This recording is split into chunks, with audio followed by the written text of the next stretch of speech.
Hey, what's up, everybody? This is Charles Sabans. I want to welcome you guys to another episode of the DREAMERSPRO show.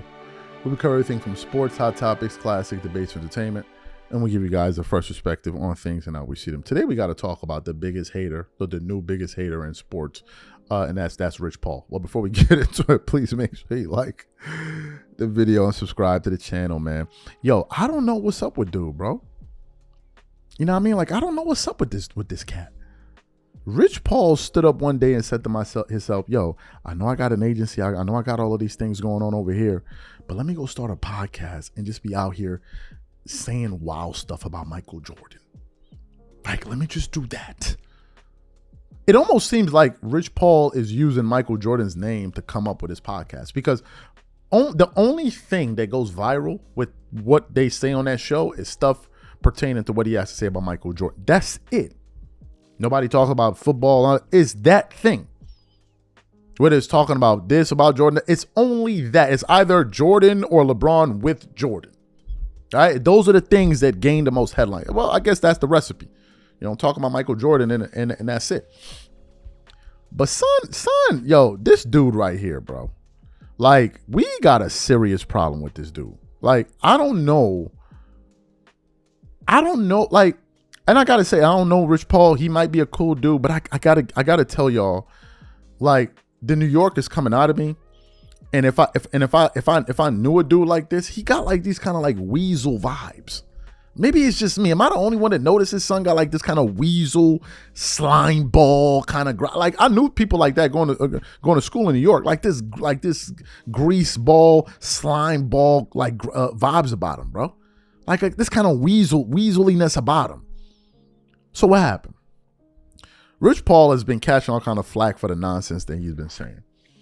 But I came across an article from Fadeaway World where it was talking about Rich Paul's struggles to give Michael Jordan credit for building one of the biggest brands in sports. So I click on it, and then I click on the video to hear it, and it's from a Twitter post or something like that, right? Oh, Twitter. That's where they got the sound from. And it says, Rich Paul pulls out the whiteboard and breaks down to Max Kellerman how Nike and Gatorade were the marketing team for Michael Jordan. He explains how everything perfectly aligned for Jordan, the branding, the timing, and no competing shoe brands, etc. So I click on the video, and there's literally a whiteboard that he has up there.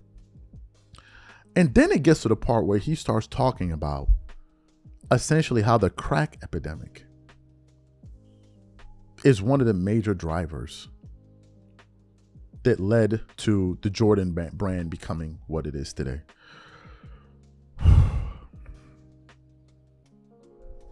Listen to this.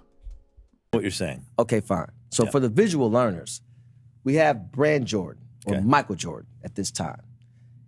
Michael Jordan had two really, really, really great partners. One in Nike, of many, but these are two I chose.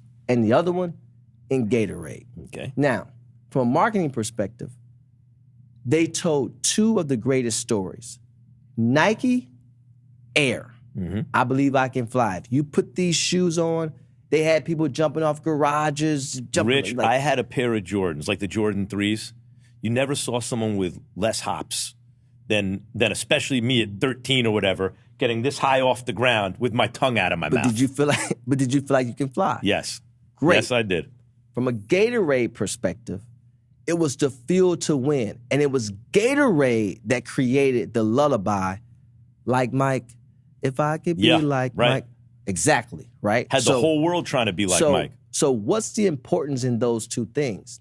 Not only is it the product of hydration, the product of footwear, etc., it's also the media spin that they to really push these campaigns. They're pushing it. And at a time where we didn't have social media, people didn't have computers in their house in abundance, there wasn't much. You had sports, and he was at the forefront of it, right?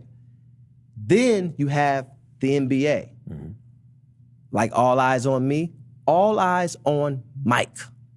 It was clear. It was him, and it was everybody else. Yeah. There was no ifs, ands, or buts about that, right? That's the other thing. this is one that it's a little what touchy. timing crack epidemic? What does that mean? Yes, because the timing, not just the crack epidemic, but also hip hop.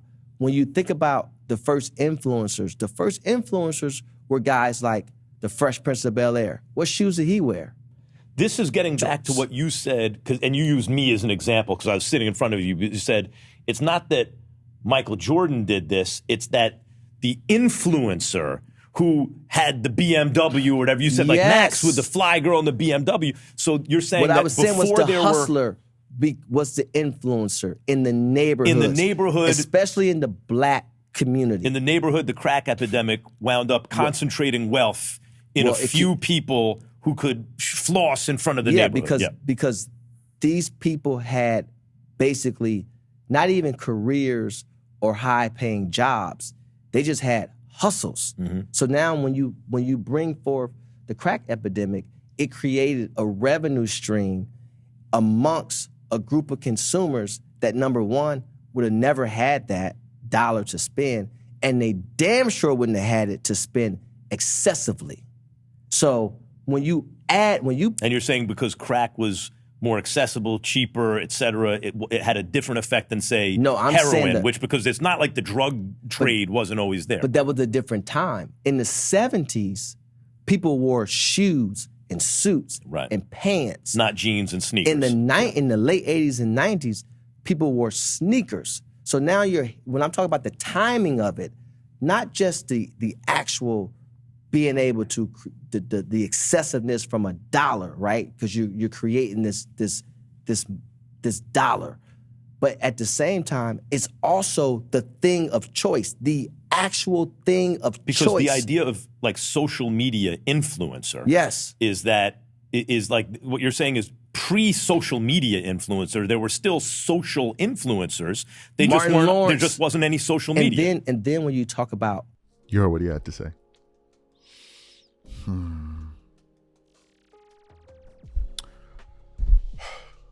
Where do we begin?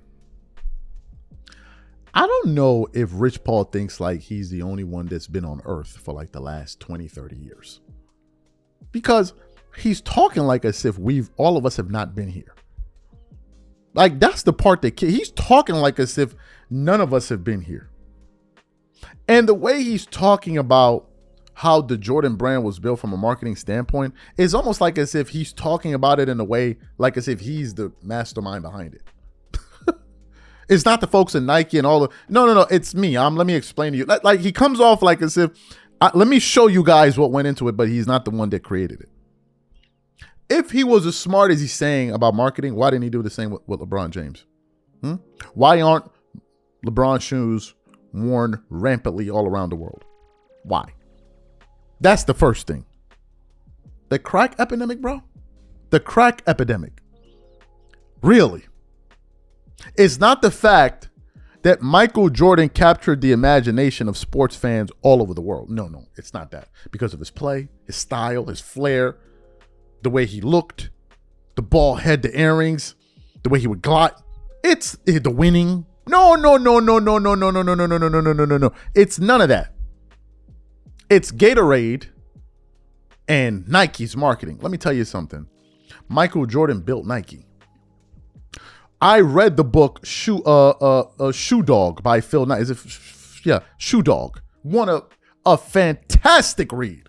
I recommend you guys go read that. But I think it was Shoe Dog by Phil Knight. I remember the name, but I read the book. Nike used to be a company that made track and field shoes. Nike used to be a company that made track and field shoes, Rich Paul. You didn't mention that. What happened was they then saw a once-in-a-lifetime generational player in Michael Jordan. And Phil Knight and these guys decided, we're going to make basketball shoes. And they didn't even have the requisite money to offer him what Adidas and them were offering him. He was going to go sign with Adidas or Converse, one of those shoemakers, I don't remember at the time. And his mother convinced him, no, sign with Nike. Sign with Nike.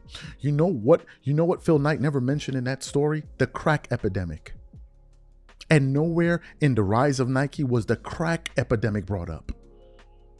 Do you know what happened? Michael Jordan hit the NBA and it was over. And he became a global phenomenon. He's the only player that they regarded the greatest player of all time before he even won championships. They already gave him that moniker. The guy came into the NBA as a rookie, averaging 28. So if you wonder why LeBron, let's look at how they started. And by the way, he still went to college. Then he was a part of the Dream Team. Then he was a part of the Bulls. Then you had the Nike commercials. But the commercials, are you telling me that because of crack? So let me ask you this, Rich Paul.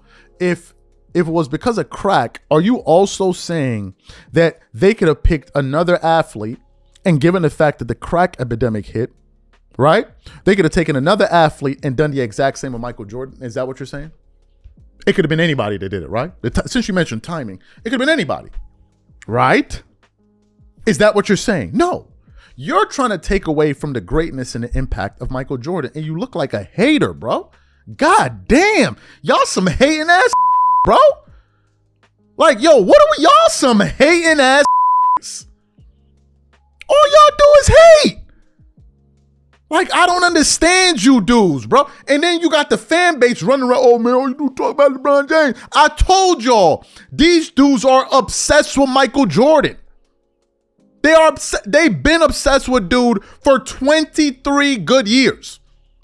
Almost everything they do. How's this going to be compared to Michael Jordan? How are we going to topple? Like, yo, damn, son, hop off that. If you're as smart as you are as a marketing genius, do the same for LeBron. What did Jay-Z said? I heard my name made Hov. Hov was like, okay, so make another Hov. Make another Jordan.